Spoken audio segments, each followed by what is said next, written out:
Hey guys, it's Tahira, and today I'm doing a tag. Today I'm doing the New York Times by the book tag, and it's fairly simple. I recently did a tag, but I just thought I'd do another one, so let's just go ahead and get started. Question number 1. What book is currently on your nightstand? Currently on my nightstand right now is 13 Reasons Why by J. Asher. I'm about halfway through this book, and I recently watched the show a few months ago, and I really liked it, and I really wanted to read it just to see the differences between it. I'm really enjoying this book, but it's really fast-paced compared to the show, and so a lot of things are happening like really fast, and so I have to keep up with it because in the show they spread it out and kind of fleshed out the story a lot, but this is fast-paced compared to that, so I'm getting used to it, but I'm really enjoying it. Question number 2. What was the last truly great book you read? For this one, I have to go with A List of Cages by Robin Rowe.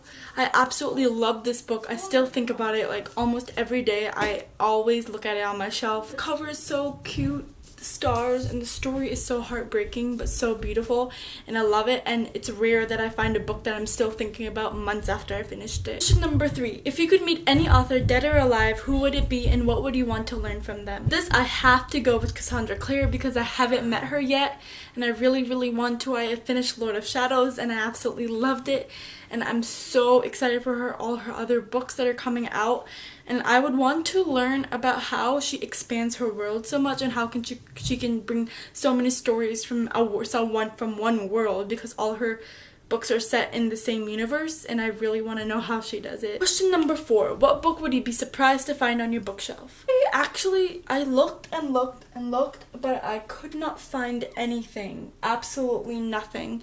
And so I'm gonna skip this question. Question number 5. How do you organize your personal library? I don't have a specific way. I just put books together. I usually most definitely always put authors together because I want all their books in the same place, and books of the same size, so I'll put the big ones first and then the smaller ones as they go.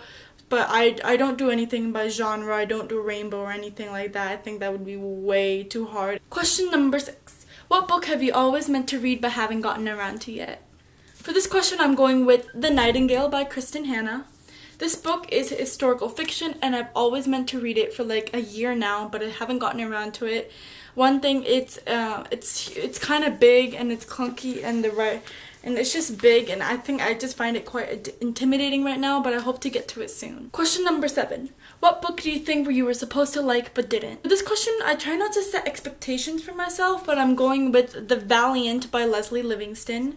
This book is about a female gladiator in Rome, and I was so looking forward to it. I was like, yes, female power, kick-ass heroines, but I just found it really cheesy. I was rolling my eyes throughout a lot of the book, and I just didn't enjoy it as much as I wanted to. I was literally rolling my eyes like every other page, and I just didn't enjoy it even though I so wanted to. Question number 8. What books are you drawn to and what books do you stay away from?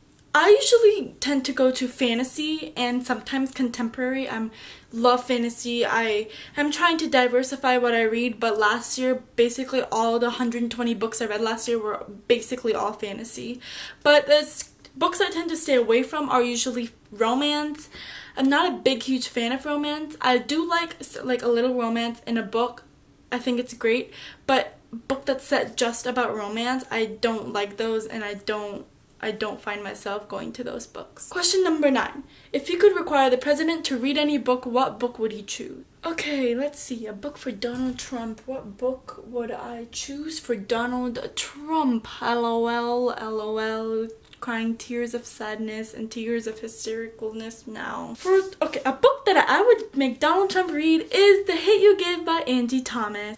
This book is about an African American girl, and it's about the Black Lives Matter movement, and I absolutely loved it. But yes, this is a book I would make Donald Trump read because it's about Black Lives Matter, and he should know about that because he does not care for that, and I'm so angry, and I could just rant. I could make a whole video about Donald Trump and rant about him, but I'm not gonna do that. But yeah, I would choose The Hate You Give. Yes, this book.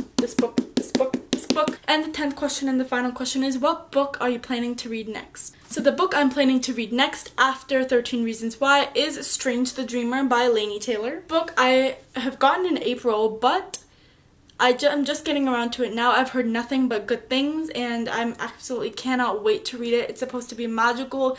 It's big, but I'm gonna try to get through it, and I'm super excited. So that is it for the New York Times by the book tag. This was a fun and quick video. I'm gonna be doing a lot more tags from now on because it's fun and simple, and since I'm just starting out on BookTube, well, not really starting out because I've had this channel for more than a year now, but I didn't really post. But I'm gonna do a lot more tags because it's fun and quick, and it's just easy to make.